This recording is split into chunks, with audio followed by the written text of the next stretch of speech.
Hello, welcome back to the Football Terrace. Chelsea 4, Crystal Palace 1. What a performance. Thomas Tuchel and Chelsea destroy Crystal Palace.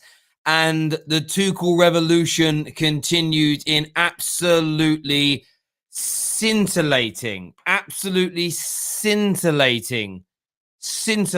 style. And I've been saying for a number of weeks, and I stand by this. I absolutely stand by this.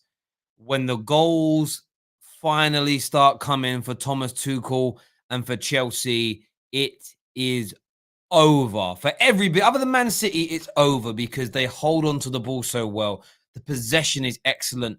They pass and move exquisitely in games. It was just putting the ball in the back of the net. It's the biggest win during the Thomas Tuchel era. Kai Havertz looked absolutely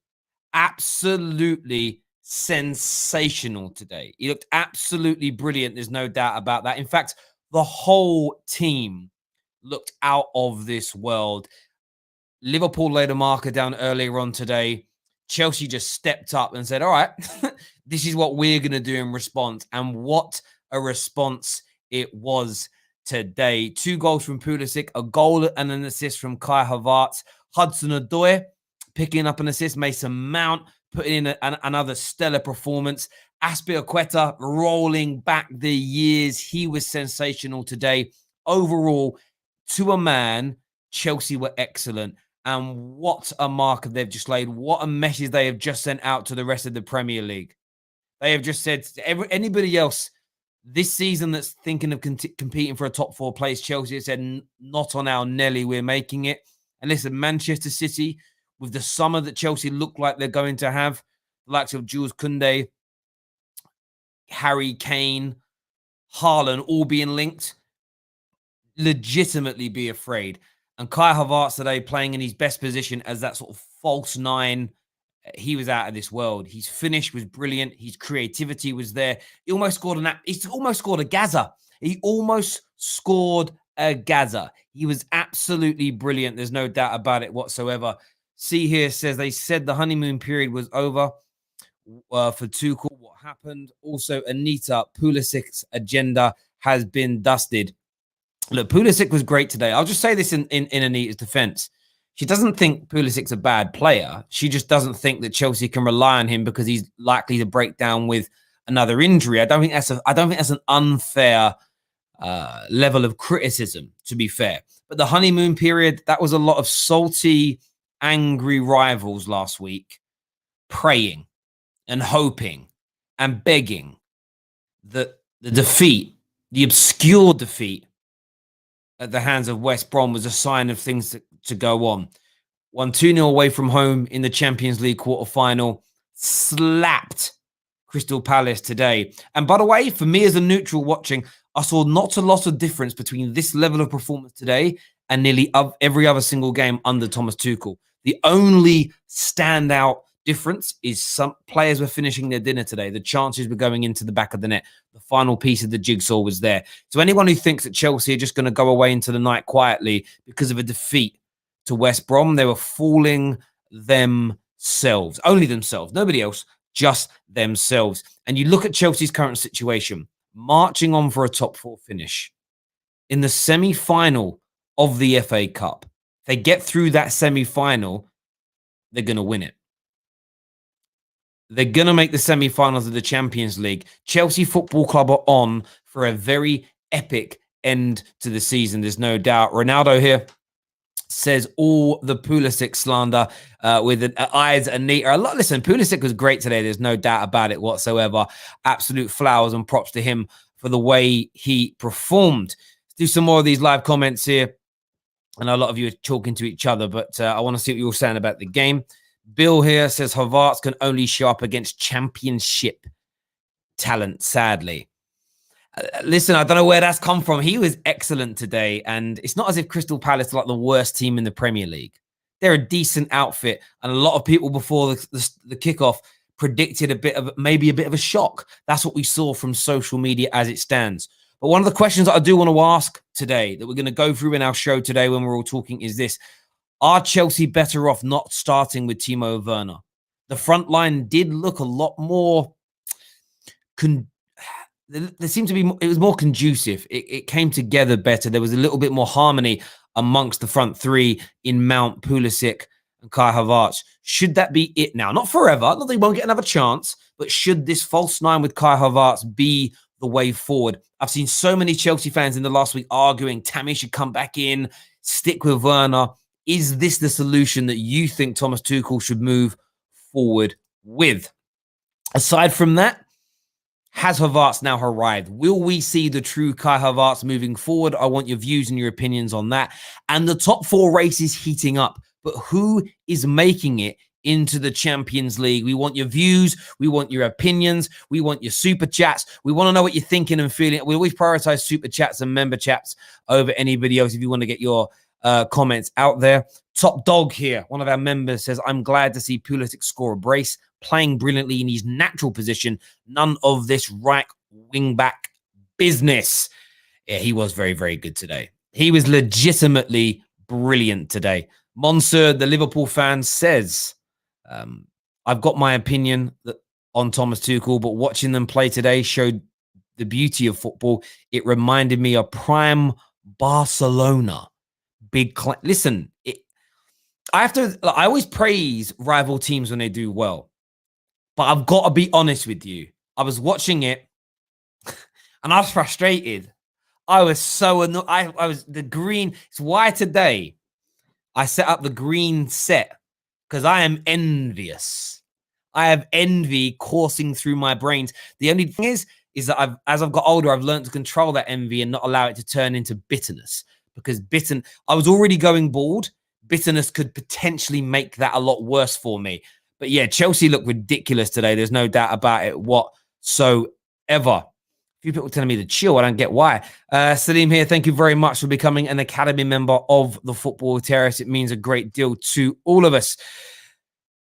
Hang on, what's this one? Super chat. We've got a super chat here. We'll go to. I was blown away with the first 25 minutes. Couldn't believe my eyes. Kai, man of the match. Simply amazing. Pulisic, where have you been? Not bad. It's 2 a.m. in the morning for you, bro. Well done for getting up so early. That is proper dedication. Do you know where Pulisic's been? He's been injured. That's why he doesn't. If Pulisic didn't break down and get injuries all the time, legitimately, he'd be performing at this level. Everybody knows that. So I know a lot of you are going at Anita, but Anita knows that he's a good player. She just really talk about the injuries. I don't really get what everyone's agenda is with Neats today. We have a Chelsea team that is progressing well with each other, but wait for next season when Tuchel gets the chance to really implement his philosophy. Of course, no pre-season, none of his own players. Things are looking up and it's only going to get better and better and better. Winnerpool here says, Terry, Chelsea are a real deal with a top-class manager. Top four will be hard for Liverpool. It will be hard for Liverpool. Chelsea, for me, are a dead cert. Man United, at this point in the season, are a dead cert. I'm still not convinced about Leicester City. We're going to bring the panel on now to come and have their say. Make sure you're smashing the like buttons, share buttons, retweet buttons, and all that jazz. And give me some feedback on the new intro that we played at the beginning as well. Just some thoughts. We're going to tidy some of those things up in the coming weeks. Mark, I love you too. Bit awkward saying that, but there we go. Thanks for saying you love me. It's always nice to get a little compliment. Do you know what I mean? Yeah, I mean, love is in like the platonic sort of way, bruv. I'm not going to get down on one knee or nothing like that. Let's bring the panel on now. Let's do this, people.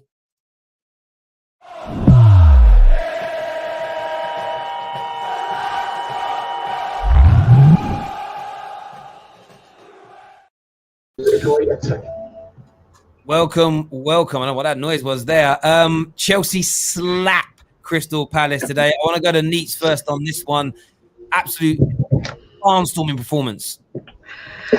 Do you know what? It was just nice to watch, wasn't it? Like the first half, like it was just so pretty to watch. Like I haven't seen us play pretty football in a while. Like quick one-touch football and all of that. Like it was pretty nice. I really enjoyed it. I won't lie to you.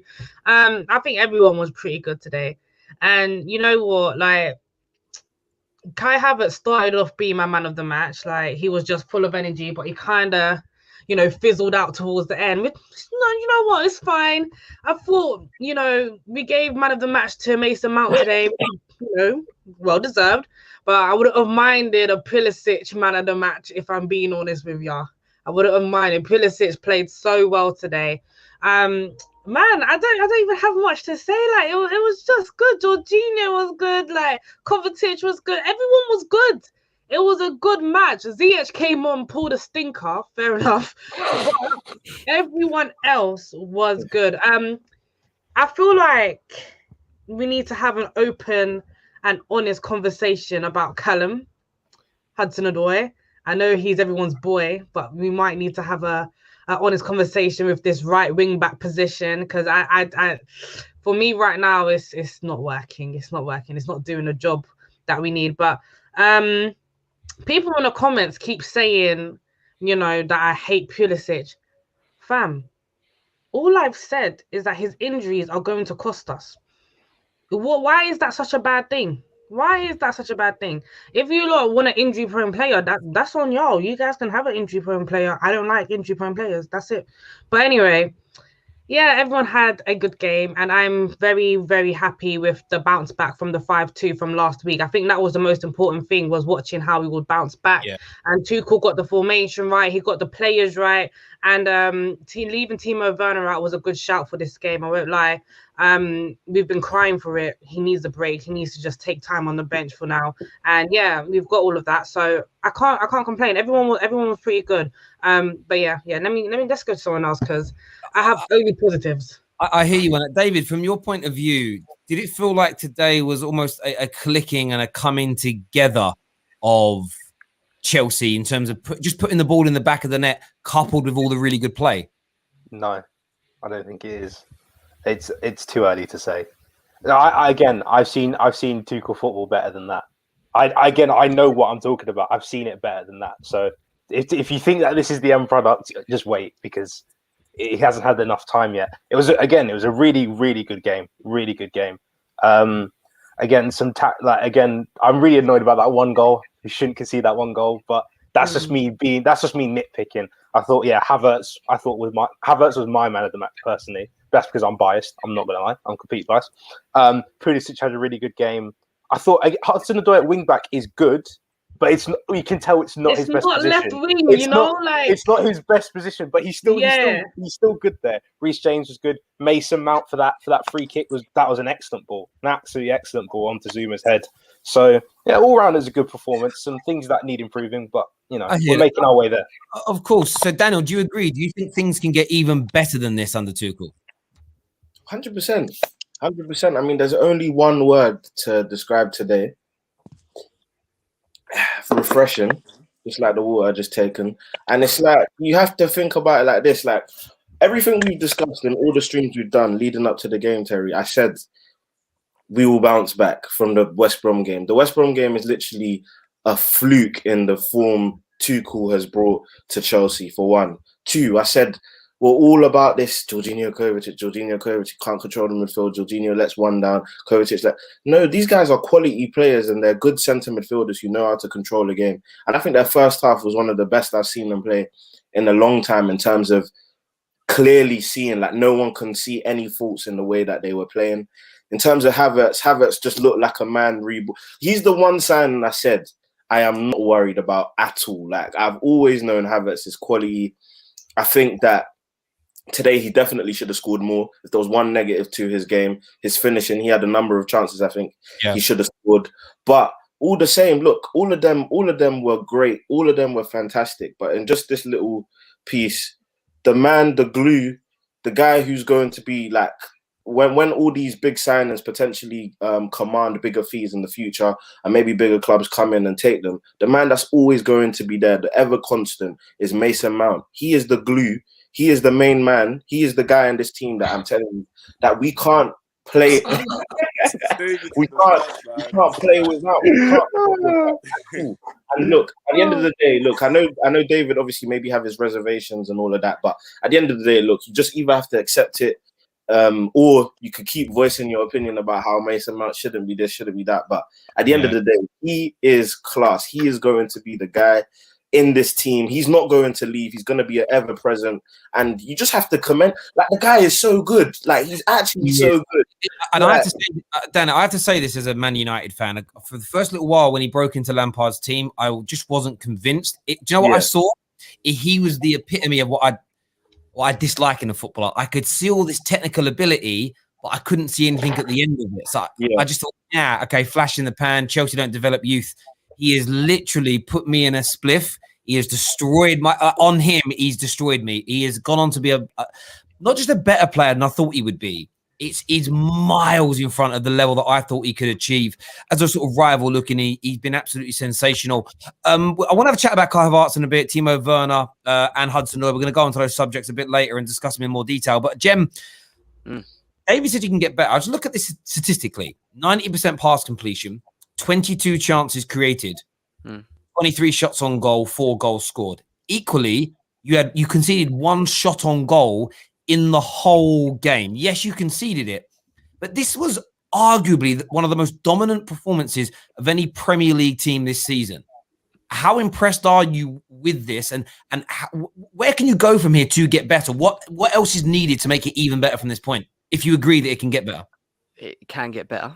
There's always room for improvement from what I can see. Our build up today was on point. I think the build up was, for me, what caught my eye the most from back to front. We didn't lose the ball. We kept the ball moving quickly. The thing that I was questioning about Jorginho, picking the ball up, looking forward and making them passes quicker. He did today. Well done to him. Kovacic the same. The only thing where I think we still need to improve, and that might need someone like a Kane or a Haaland, is that we don't, even though we're creating chances, we're just still not converting them. Havertz should have had a hat-trick. Actually, do you know what? Havertz should have had 4 goals today. He should have had 4 goals today. And they were like put on a plate for him, and don't get me wrong, that might come with time with him. A lot of the players that Chelsea have got at the moment, we've got to realise is that they're very young still, 20s, 21s, 22s. We're building a project that I think is going to really take off in the upcoming seasons, providing we keep Tuchel and providing that we can providing we can get a clinical striker. We've not seen it with Timo Werner yet. Whether Timo Werner can change that next season and become that man is yet to be seen. But there's room for improvement. Of course, there always is, Terry, with a team. And again, as I say, it's why the set's green today, because I am envious as you like. Legitimately, I'm enjoying watching it as a football fan. As a Manchester United fan, it fills me with legitimate dread. Absolutely. I mean, trying to catch is going to be hard enough. Then we're going to have to get over you guys as well. It's mad. Ches is with us today. Give us your thoughts as well, mate. I ditto like everything everyone said. It's just, what the worst thing is with this team is like we see this game in, game out, but it's not clinical enough. And today we showed like even 20% of how, if we're clinical, we can end teams. There's many games all of us have watched this season where we've gone, just finish that chance up, we can end this game. The draws you've had this season as well. It's just like the other day, who did you play the other day? We drew 1-1.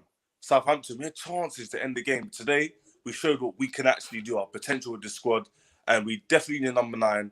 And in terms of Timo Werner, which we're going to go on to in a bit, it is one of those things where I think it's a good time to get him out of the team. I think it's a good time to just experiment with the false 9 with Havertz, because it's quite fluid and it's a good exchange between the passing lanes and the wing backs get involved a bit better. So overall, it was a good performance, but I want to see it more often. That's the only thing I would say. Yeah, and I think you will. I mean, that's a great sort of segue into one of the first talking points today. Sort of Kai Havertz thing, false 9, should Timo Werner have some time out? You're right. I think it's come at a perfect time, because now Tuchel can almost spin it to the media as, you know what, Havertz was so good, I can't drop him. Pulisic was so good, I can't drop him. Mason Mount is, Mason Mount's had 4 dads in 3 years. It's unbelievable. But like he is now the permanent fixture, so we can remove him out. But do you want to see? I'll go to Anita first. Next, do you want to see this false 9 given a bit more of an opportunity to flourish, or would you rather? I've seen a lot of debates this week about Tammy getting more game time as an example and things like this. What would you rather, Nitz? You're muted. You're muted. Right, sorry. I'm all for the why fix something that doesn't need fixing, Like, if this false 9's working, let's keep it going. until it doesn't work. When it stops working and it starts becoming an issue, then we try new things. Like we tried with Timo Werner for how freaking long, yeah? For how long have we tried playing him for? If we can play with Timo Werner for that long, I don't see any reason why we can't start this. The front three, the Mason Mount, Kai Havertz, and Christian Pulisic together for a long time until it stops working.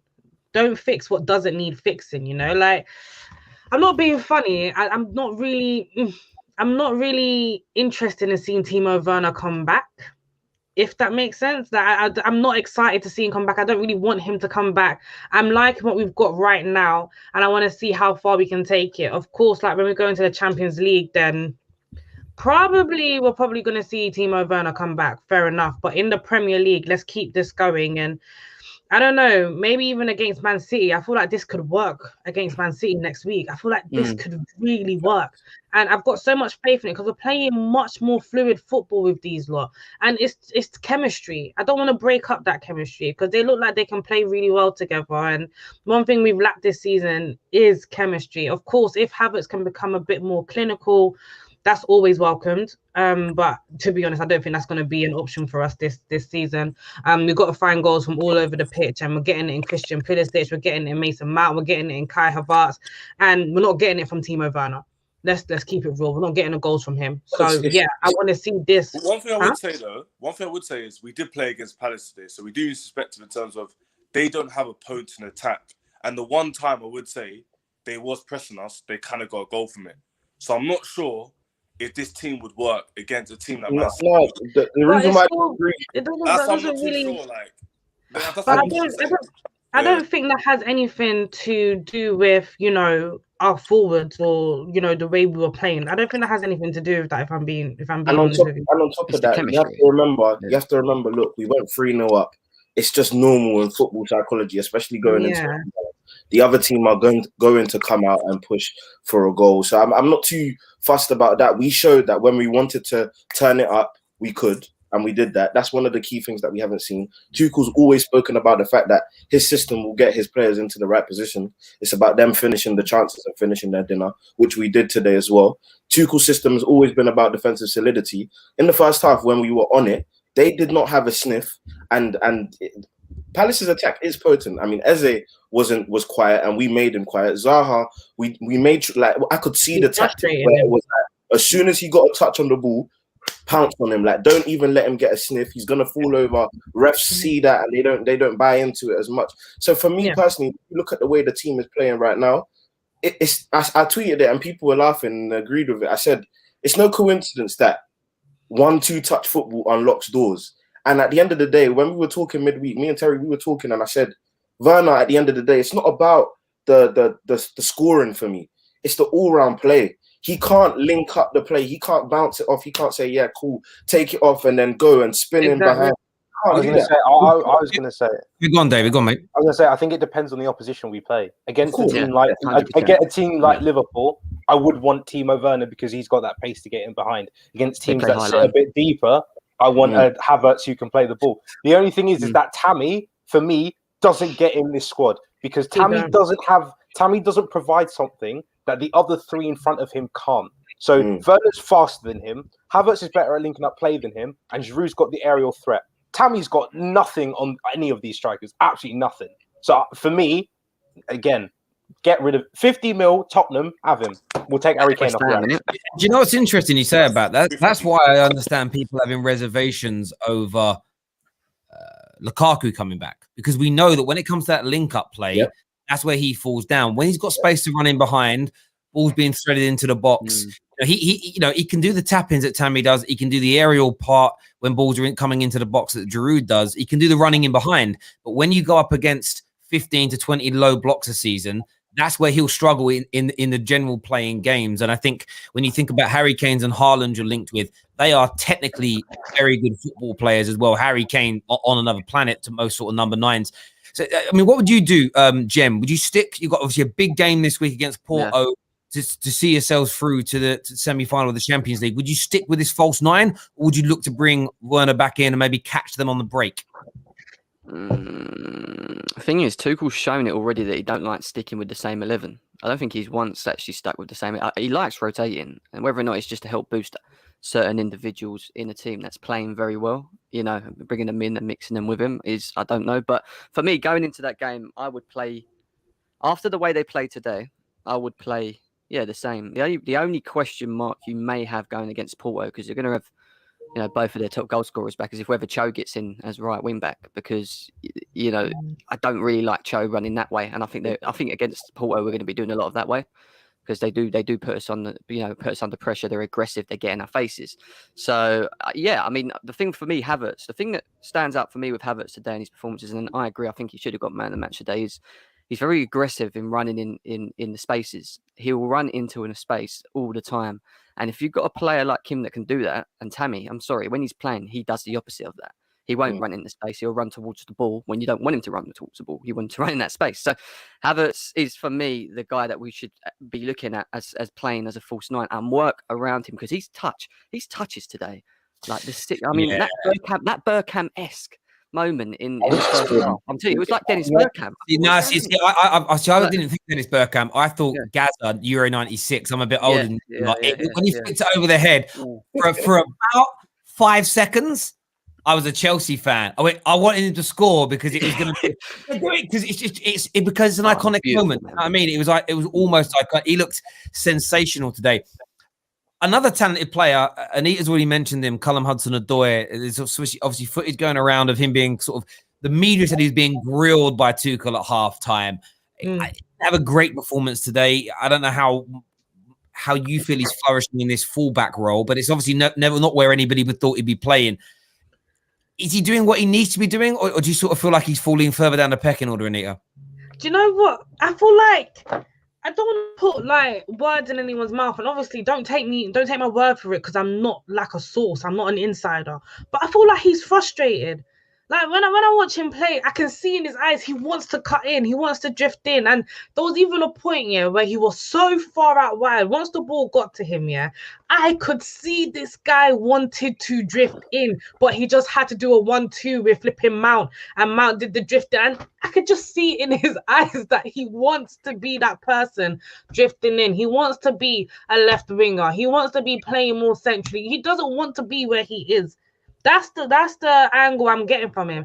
And if Tuchel does insist on playing him in this right wing back role, and there's certain expectations with a wing back, depending on the manager as well. There's certain expectations. I think Chilwell, he's probably gonna get a mouthful in the dressing room after the match, to be honest, because he was making stupid decisions. No, it's that chance. That chance where well, man should just square it. He should I just think he square played it. well. He did play well. No, he played well. No, He played well, but he got ahead of himself. Yeah, he made the wrong. Yeah, I agree. Yeah. He made some crazy decision making. But like I said, like Tuchel probably has his expectations for his wing backs, right? And Callum Hudson-Odoi, I feel like at the start he was fulfilling it. Fair, cool. But now he's not. And Anita, with him and all of the rumors that do you not feel like Callum Hudson-Odoi has had his best performances out on that wing? Because for me, I think he gives us, out of all the wingers that we got, for me, he's the one that can hog the wing the best and dribble. Other than Pulisic, I think Pulisic is more direct in his runs, but I just think he's the perfect player to play. If you want someone to hog a wing and be direct, he's the man. Do you know what, Jem? Think about Victor Moses. Victor Moses as a wing back. Think about him as Victor Moses. Victor Moses was really good at a wing back. Victor Moses, he doesn't have the talent that Callum Hudson-Odoi has. Callum Hudson-Odoi's talent is being restricted that far out. It's being restricted. The point to that, though, that I would say is, I always look at Sterling and Pep. What Pep did with Sterling, because Sterling, when Pep came, I think the season Pep came, Sterling scored about 6 goals in the league, and then you often saw like Pep.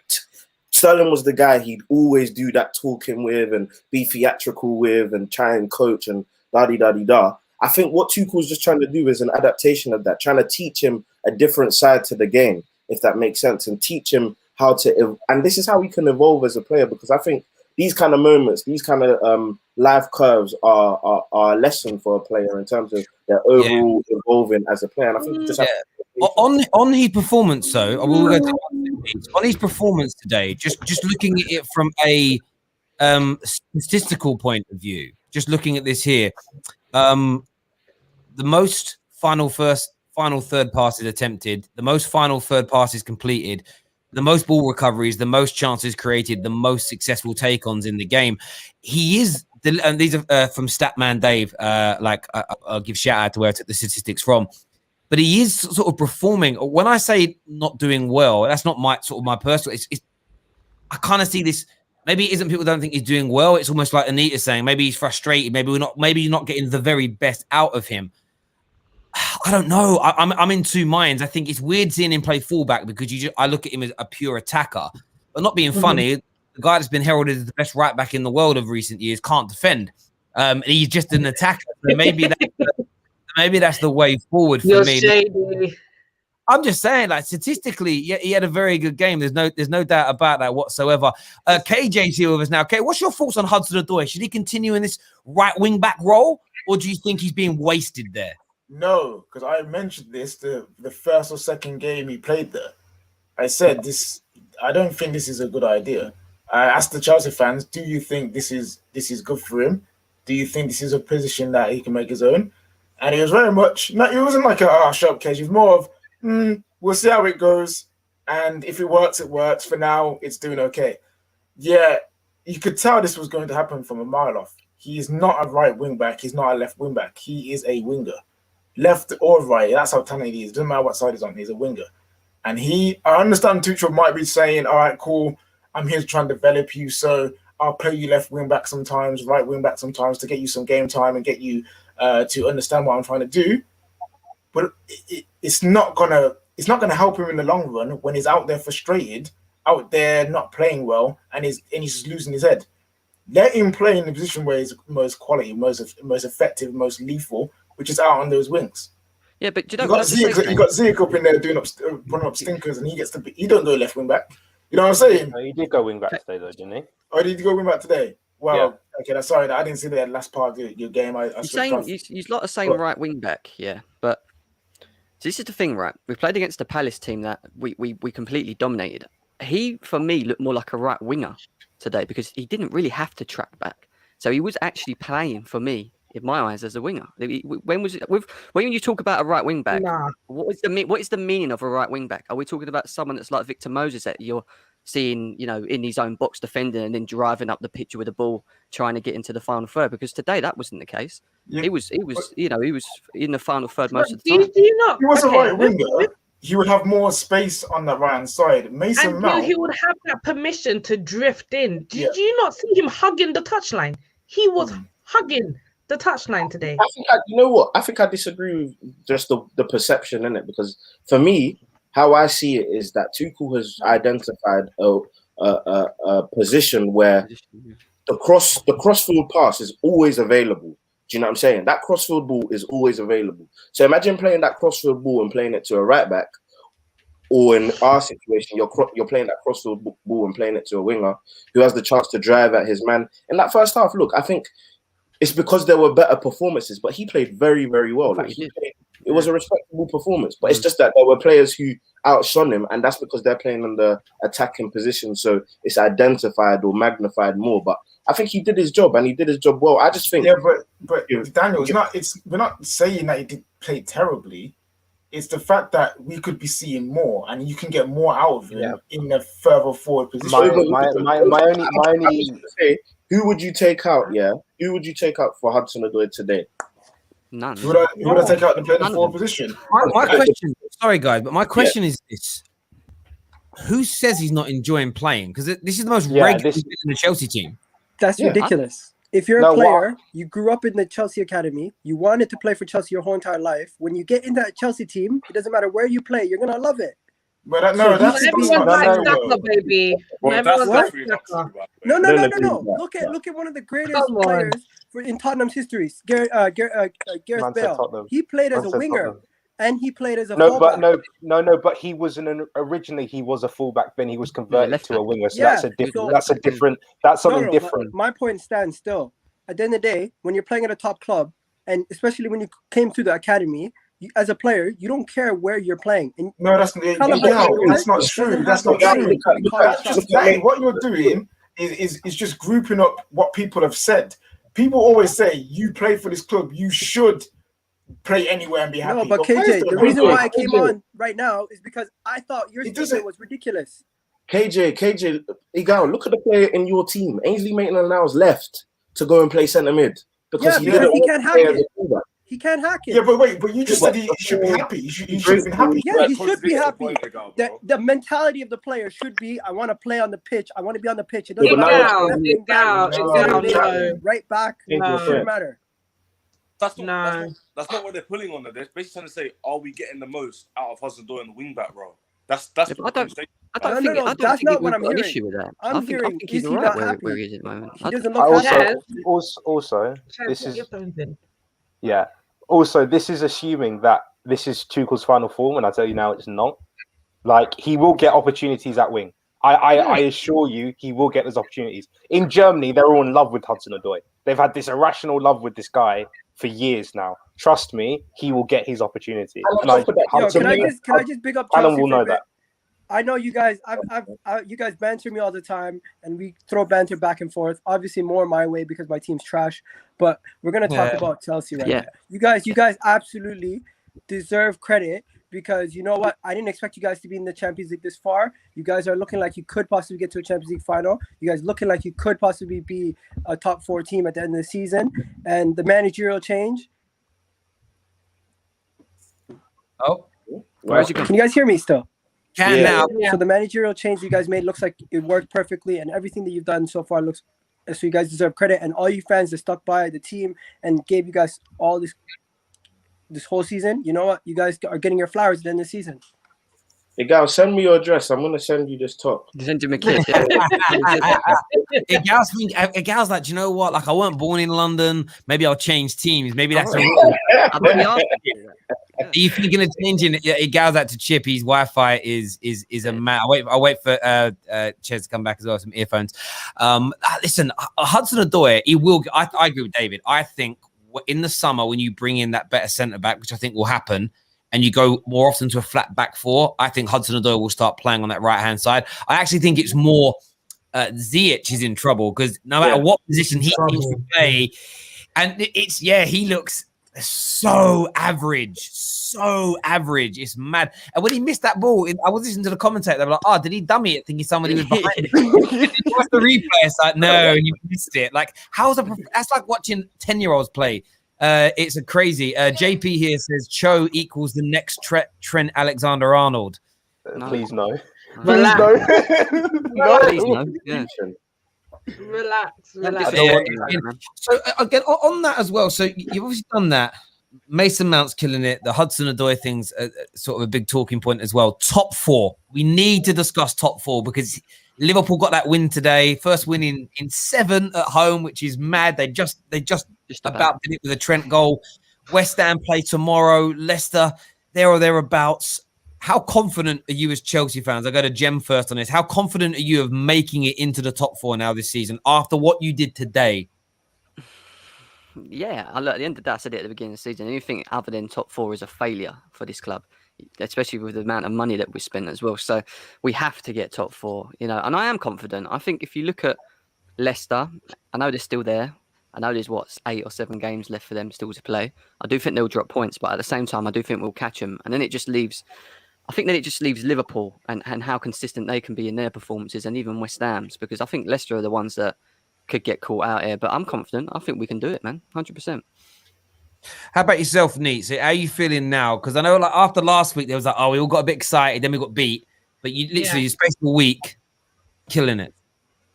I think we needed to have won last week for me to be more confident. For me to be Jem's level of confident, we needed to have beat West Brom last week. We still have to play both Leicester and we still have to play West Ham. We still have to play Arsenal, and we still have to. Do we still have to play Man City? We still have to play Man City. Yeah. Those are Liverpool as well. No, you beat them again. We played them, beat them, blah. But those are difficult games in a difficult run So is top 4 what we deserve? Yes. Am I confident? I'm almost confident. I'm almost there, in it. Let's see what happens after this week. I'm almost there now because I feel like we needed to beat West Brom. Like we needed to beat West Brom. We need to beat West Ham. We need to beat Leicester. And then cool. By all means, I think we'll beat Arsenal easy, calm. But by all means, like Listen, I come in peace. Let's not do this again. Let's not do this again. I came in peace, you know. You're not doing that again. But no, real talk though, real talk. I'm just being a realist. People can call me negative all you want. I don't give a heck. I'm just trying to be as real as I possibly can. I'm hoping we can get top 4. We deserve it 100%. But with the run of games, let's just take it game by game. I already told these man, I don't think we're going to make it. I think we're going to miss out very close. But I don't think we're going to make it. Why? Because, you guys have 2 routes. Wait, why? Why? Because only because of like... Go on. Oh, yeah, just because it's like, it's so peak how Tuchel came at like the wrong / right time. It's just not enough in terms of like, because we got Champions League and the league as well. I don't know if the players, because we've got a young team, if they're going to be able to hack both. It sounds weird, but I think they're going to have 1 eye on one eye on another, and it might coincide together and lead us just to drop off. In the big games, we might get draws and we need wins. And in Liverpool, let's say they go out to Real Madrid. Anyway, let's say Real Madrid go out, beat Liverpool now, they can be fully focused, and Spurs are fully focused on the league. So that's why I think we'll lack. So I think we'll just miss out. Not because we're not a good enough team, not because Tuchel is a good manager. You man don't trust the people's course, bro. You man do not trust. But I'm just keeping it real. I'm just keeping it real, David, man. I trust in Tuchel. I do trust in Tuchel. Like, honestly, I trust in this guy. like, I feel like he can, if anyone can get top 4, he can bring us that top 4. However, we've got to be honest with ourselves. Like, when we beat Porto midweek, we're going semi-final. We're gonna have to play Real Madrid twice. Okay, Real Madrid or Liverpool. Sorry, we're gonna have to play Real Madrid or Liverpool twice, right? We're going to the FA Cup next week, FA Cup semi-finals. If we beat Man City, God willing, we're going to a final. Yeah, this is a congestion of matches. Do we have the squad depth? Some people say yes. But as Jem alluded to earlier, we don't keep the same squad game in, game out. No, so there's not the tired team's not really an option. Do we have the squad depth? It's a yes and a no, because yes, we have good players, but can these players play together? Do we have? It's not even that. It's the mentality of the players. Look against West Brom. One thing quickly. Look at West Brom. I think is Chelsea. Your front 3. You always need that one finisher. It seems like you don't play with a system. You guys tend to play with a system with 2 creators and a finisher. Today with Kai Havertz and Pulisic, it worked because Pulisic is the finisher, Kai Havertz the creator. If you replace Pulisic and put another creator like Hakim Ziyech, it wouldn't work. So you need to make sure you always have a finisher in that front 3. And I think you guys can get the top 4. But even if you don't, you still have the chance of winning the Champions League. So you have 2 routes. If you mess up both, then you've bottled it. Anyways, I'm out, guys. Exactly. And you know what? The thing is, right? Do you see why I think our defense works so well, even when we rotate it? It's because when we rotate the players, they know exactly what they need to do, They're very good defenders as a collective. But going forward, they don't have that chemistry. Our front 3s, every single person that can play in the front 3, they don't have the chemistry. Today was the closest to chemistry that I've seen all season. They ain't got it. And that's the only reason why I just think, is this feasible? I'm just not sure, innit? I'm not saying that we're not going to get it. I'm not sure. You only get that chemistry by playing games. Yeah, no, I know exactly. as well. So you need, there's been games where they've let us down and it's not kicked in, but you've got to keep rotating. You've got to keep getting them to understand their roles, their positions, and the only way you can do that is continuously playing them. You know what I mean? So to be fair, I don't think it's a wild assumption from some Chelsea fans that there's a chance that you guys might not make it. For people to sit here. Or to people on in the chat saying, "Oh, we're definitely gonna make it. It's hands down ours." You're gonna be up for a reality check very soon, because the ties that you're going to be playing, the West Hams, the Leicesters, the Man Cities, those are the pressure games that you don't know if you guys can overcome those tests right now. So again, personally, Man City's a weird one. Man City, we've got them next week. It'll be interesting to watch. But I think it's better for us to play better teams.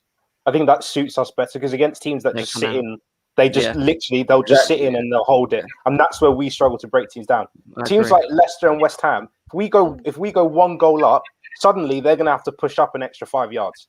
As long as we don't have a Thiago Silva get a red card moment, and then we go to 10 and then we're still pressing, I think we're fine. I think we're okay. I get the reservations. I get the reservations. I do. Like, no, this season's been, I don't know, maybe it's the frequency of games. This season that started off and so many people are bigging up their teams now. You can literally see teams like about to win a trophy and they still don't want to get excited. It's almost like people are scared of being memed up or like sort of being in the mud. But since Tuchel's been in charge, only Manchester City have more points than you. I think that has to be taken into consideration. And you're getting better. So you're not regressing. You're getting better and better. I understand your point, Ches, that you had that regression last week. That was because of a red card. And then the team was silly. They just played too expansively. If you'd have just shut up shop, been very compact and hard to beat, you probably would have beat them on the counter. You just got it wrong on the day, in my opinion. And that was it. And then since then, you've gone and scored 6 goals, conceded 1, beat a very good Porto team, and not many teams slap Crystal Palace. I know Liverpool did around Christmas time, but look what happened to them after that. Like that was a flat pan result. So, you know, Man United went there a few weeks ago, couldn't break them down, couldn't score. So it's a very good result. I'd be confident. Would I say it's a shoe-in? No, I'd be confident. Do I think you can win the FA Cup? You playing City, I'm so excited about it because it's the ultimate acid test, isn't it? It's when you really know where you are as a team. It's going to be the best side you've played. I think you can beat them, though, because City, like, they're going to get knocked out by Dortmund this week as well. Like, they're looking a little bit...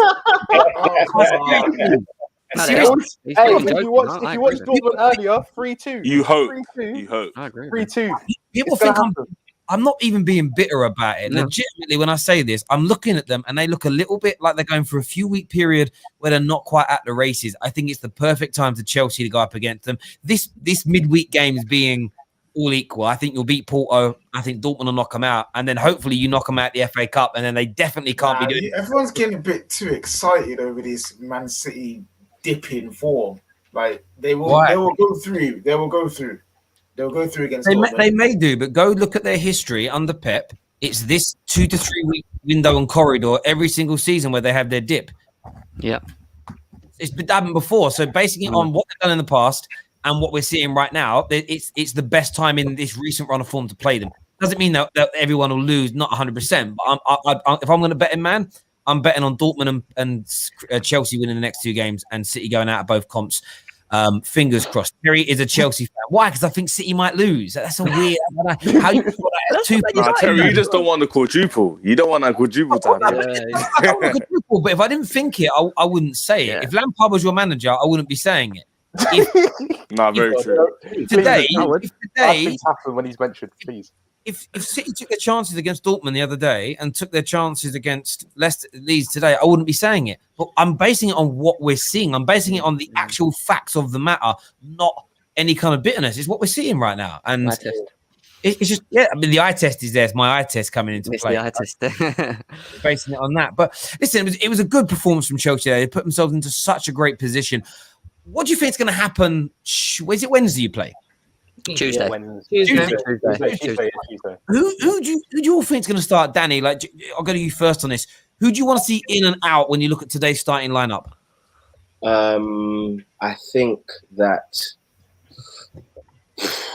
Kante needs to come back into the team for this kind of game. Again, I think with the way the squad works and the way Tuchel has been thinking, it's case by case basis on who starts. So I think Kante, this is a game for him to play. Definitely. I think, do you know what? Someone I want to give a lot of credit to is Kurt Zouma, who we didn't really speak about. I think he handled Benteke really well today in terms of the aerial threat. And I think he'd be a good person to leave it in the side, to face the Marega guy, because I think he's quite physical. He's good in the air, and Zouma is the perfect person to match up with that. So I'd say you leave Zuma and you leave Kante in. I think he will change the front three. I'll be very surprised if we see the same front three. I think Ziyech's going to start. Yeah, I think Werner's going to start. Yeah. I think James will start as well over Hudson. Yeah, James will start for sure, definitely. So Silva will come in as well. You think Silva will come in as well? The lamppost. Yeah, because he's banned from today, so he can only play Champions League games as of right now. So yeah, I think he'll come in even just as a rest for like a Christensen or a Rudiger, just for them to rest. And then swap him out at 60. But it's clear that Jorginho is definitely starting because he took him off. He took him off. Jorginho's the guy though. I know everyone's gonna be like, "Oh, David hates Mason Mount." No, but for me, Jorginho has been the best player on the Tuchel. For me personally, I'd run it very close between Jorginho and Mount. Not Mount. I think it's very close between Jorginho and Mount. Apart from the West Brom game, Jorginho's been excellent every time. David, I didn't want to bring up Jorginho yet. I didn't want to bring up Jorginho because, look, Jem, I understand. Look, I know Jem has his reservations about Jorginho, but I keep saying this. If fans are going to make the excuses that Trent becomes a better player when other guys are around him and the system helps him, you can't dispute the fact that you put a good system around Jorginho, which he's in right now. He's had one bad game. And I know you want to say the forward balls. Did you see the ball? He played the forward ball to Havertz. He played the forward ball to Hudson-Odoi. He was making the forward balls that we're all talking about. When people say Billy Gilmore should start over Jorginho, I just think, man, do you know what, David? When it comes to Mason Mount, bruv, you wouldn't give him the steam off your piss, would you? You're just no. Honestly, you fucked up, mate. As of right now, he is the player of the season because Silva dropped that. Did you say that? Yeah, as of right now, Mason Mount. Over this whole season. I thought you meant Jorginho there. I was about to say. Silva's been doing a madness against West Brom, and Mount's been performing in those games. So then he's overtaken him.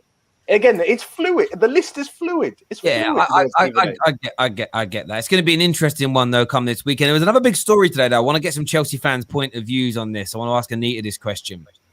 Harry Kane has said he's going to leave if they don't make the Champions League. Spurs are very unlikely to make the Champions League. If you have the choice between Harry Kane or Haaland, which of the two would you want your club to buy? It's not hard. I have no idea what happened there.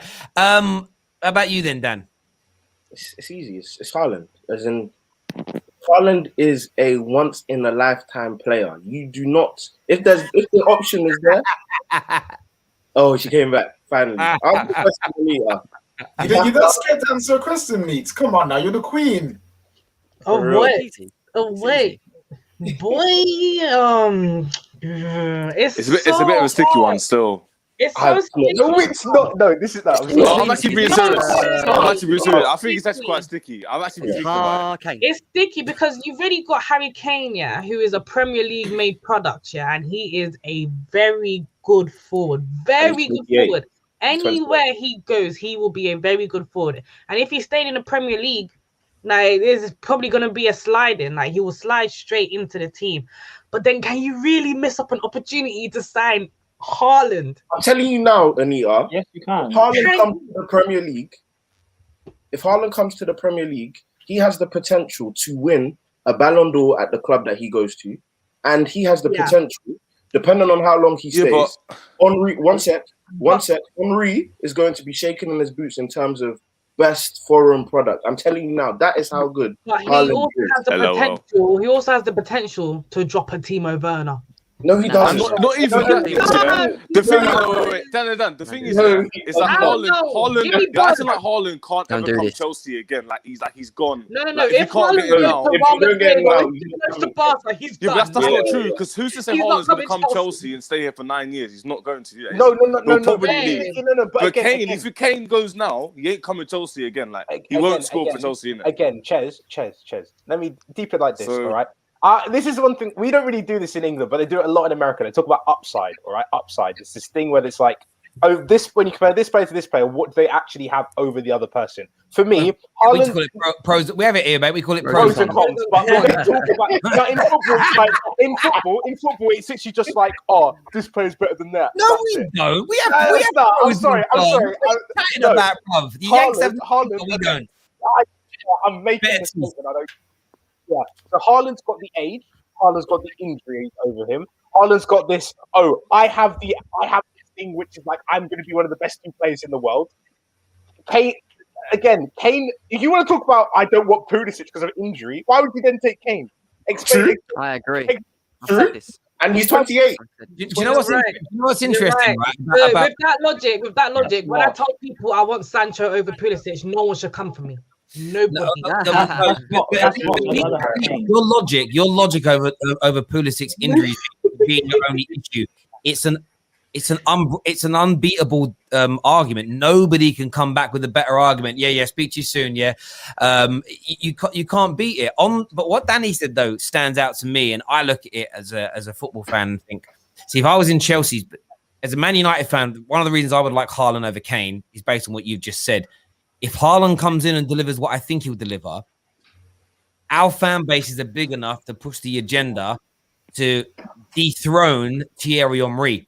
And I know that some football fans don't like this kind of thing. Like for me, whenever a team's looking like it's going to go invincible and they don't, I think Arsenal fans should celebrate. Whenever a team looks like they're going to do a treble and they don't, every time a London club looks like it's going to win the Champions League and they don't, Chelsea should celebrate. There's certain accolades that for me are the epitome of the banter element and the rivalry element of football, right?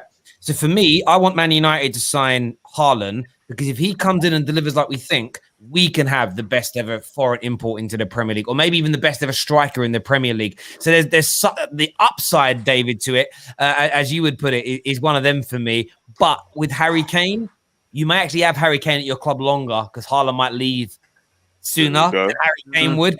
And he's Premier League proven. But for me, considering what I've got up front right now, I'd take either. I'd be happy. Do you know what I mean? I'm not gonna cry over spilt milk. You know what I mean? Sorry, something people aren't factoring in is that Kane actually suits our team right now, as opposed to Haaland.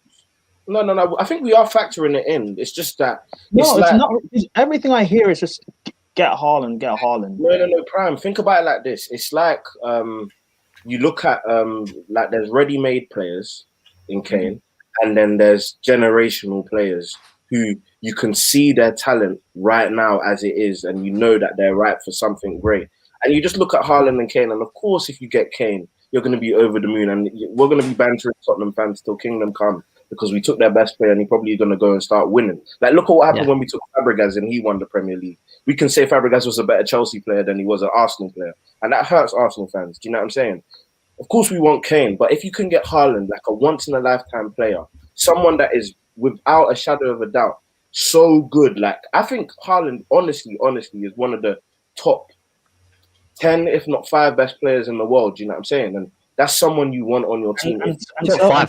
So is Harry Kane. Harry Kane is the best striker in the world. But no, he's not. Are you mad? He is. Okay. Are you mad? Just to that point again, that brings in the arguments we were making about age. You can have the best striker in the world in your eyes, which will be hard to get anyway because Daniel Levy doesn't like selling to Chelsea for one. Yeah, he's leaving anyway, so there's no.